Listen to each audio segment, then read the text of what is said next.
Hidden River Cave Incident. On March 1st, 2012, 8 teenage students and their teacher went to explore Hidden River Cave in Kentucky. It was a beautiful sunny afternoon with no clouds in the sky. The group planned to take a special 3-hour tour of parts of the cave most tourists never see. Hidden River Cave is a huge underground system with passages that go deep into the earth. The cave gets its name from an underground river that flows through the lower levels. The students had never explored caves before but felt excited and confident. They entered the cave with headlamps and basic safety equipment. Their guide led them through narrow passages and into large underground rooms. They walked deeper and deeper into the earth away from the surface world. After 1.5 miles underground, they were in complete darkness with no cell phone signal. But above ground, the perfect weather was about to turn deadly. While the group explored deep underground, storm clouds started building rapidly. A violent thunderstorm began dropping massive amounts of rain in a short time. The light rain quickly became heavy downpour and then turned into flooding. The students underground had no idea millions of gallons of water were pouring into the cave. Underground cave systems work like giant storm drains during heavy rain. All the rainwater from the surface flows down into the cave through cracks and openings. David Foster and Joe Forsythe were monitoring the cave conditions from above ground. They watched in horror as the water level climbed rapidly. 1 foot, 2 feet, 3 feet deep. Underground flooding concentrates in cave passages with tremendous force. Foster and Forsythe knew they had to rescue the group before the water got too high. The two experienced cave explorers grabbed emergency equipment and entered the flooded cave. Moving through the flooding cave was like fighting against a horizontal waterfall.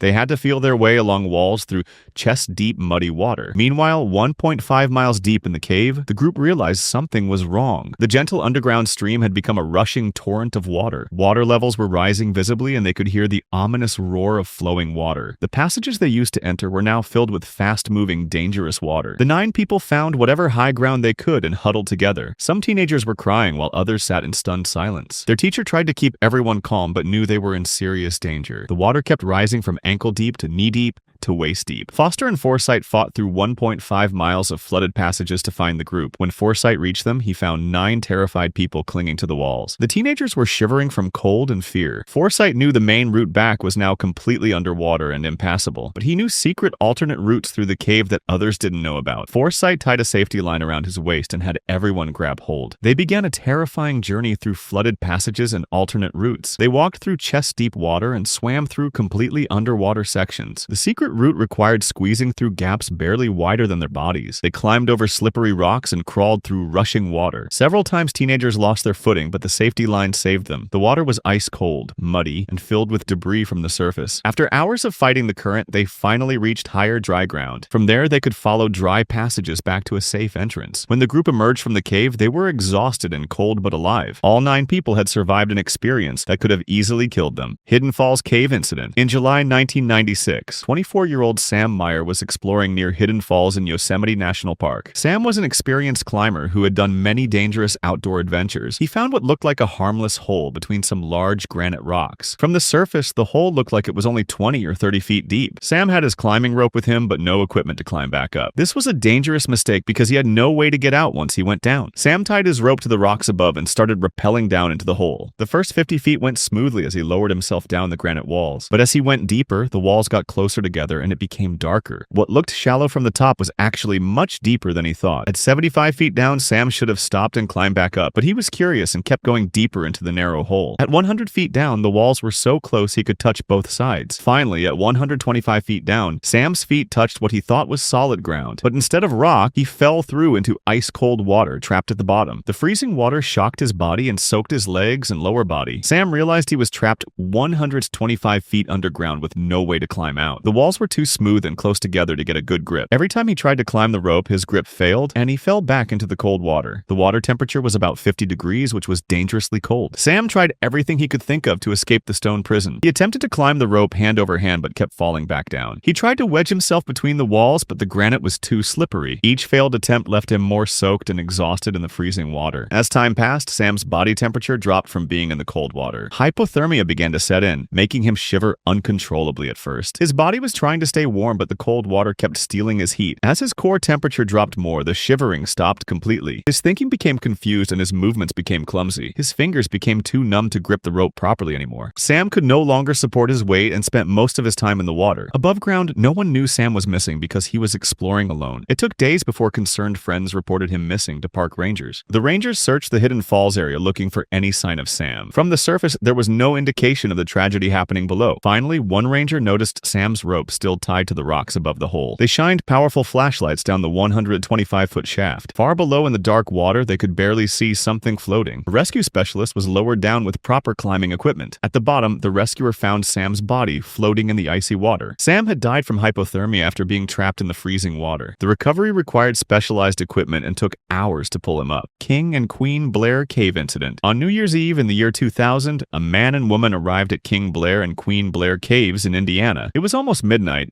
and they had been drinking a lot of alcohol. Their speech was slurred and they could barely walk straight. A local resident saw them and warned them not to go into the cave while drunk. The resident knew the caves were dangerous and the couple was too drunk to be safe. But the intoxicated couple ignored the warnings and decided to explore anyway. Luckily, they met another group of experienced cave explorers at Queen Blair Cave. The experienced group felt sorry for them and let them join their expedition. The experienced cavers thought they could keep the drunk couple safe. At first, everyone explored the limestone passages of Queen Blair Cave together. The experienced spelunkers followed the normal routes through the underground system, but the drunk couple had trouble walking on the uneven cave surfaces. They couldn't understand directions or remember where they had been. Alcohol made it very hard for them to think clearly or navigate. Cave systems have many branching passages that look similar and can confuse people. Even sober, experienced explorers can get lost in the maze-like tunnels. For the drunk couple, remembering the route was almost impossible. As the group went deeper into the cave, the experienced cavers decided to leave. They had reached their planned turnaround time and started heading back to the surface. But somewhere in the complex passages, the drunk couple got separated from their guides. They were confused about directions and couldn't keep up with the group. The experienced group finished their exit without realizing the couple was missing. Cave groups often spread out during exploration, so they didn't notice right away. By the time the experienced group reached the surface, the couple was already lost. Deep inside Queen Blair Cave, the drunk couple realized they were in serious trouble. Their impaired navigation skills made it impossible to find the way out. Hours passed as they wandered through passages trying to find the exit. Their flashlights gradually dimmed as the batteries drained away. The couple had brought vodka with them and kept drinking in the cave. Instead of thinking clearly to solve their problem, they made it worse by drinking more. When their water ran low, they drank water from the cave. Cave water can contain harmful bacteria and chemicals that make people sick. As their situation got worse, they made an even more dangerous decision. They started burning their clothes to create warmth and light. Fire in caves uses up oxygen and creates deadly poisonous gases. The burning clothes filled the cave with toxic smoke that could kill them. The smoke made it hard to see and breathe in the cave passages. Back at the surface,